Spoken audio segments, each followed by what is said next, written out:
میرے ہم خواب، میرے ہوش کے ہمدم میرے دوست، شاعری خواب نہیں ہے کہ جسے دیکھنے کو شب کی تاریکی میں سوچوں کی ضیاء چاہیے ہو، تخلیہ چاہیے ہو۔ شاعری جی نہیں جاتی ہے تو مر جاتی ہے، نہ جانے کتنے سالوں سے، بلکہ یوں کہیں کہ شاید 2 دہائیوں سے خادم شاعری کی خدمت میں جی رہا ہے جیون کو، روز بروز، سال ہر سال سے، ہر آنے والے دن میں آپ کا ساتھ مزید خوبصورت سے خوبصورت بناتا رہتا ہے۔ اور بلکہ میں نے غلط کہا کہ چند سالوں یا چند دہائیوں سے، ہمارا اور آپ کا تعلق صدیوں کا ہے۔ مرتبہ تھا،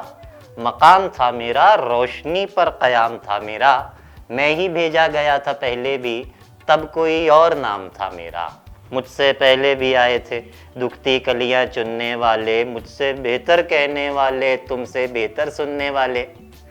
لیکن اب میں اور آپ جتنے بھی سالوں سے ساتھ ساتھ ہیں، آپ کے میسیجز، آپ کے پیغامات ملکوں سے پہنچتے رہتے ہیں، جہاں جہاں اردو سے محبت کرنے والے موجود ہیں، آپ کی محبتیں مجھے ملتی رہتی ہیں، لیکن آپ کا اصرار رہا کہ باقاعدہ کوئی وقت نکالا جائے جسے وقف کر دیا جائے۔ تو اس سلسلے میں اپلوز ادب کے تعاون سے اپلوز ادب ود عمار اقبال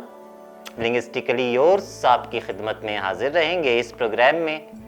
غزل، نظم، رباعی، پرونٹ اور جناب اصناف سخن اور اردو ادب کی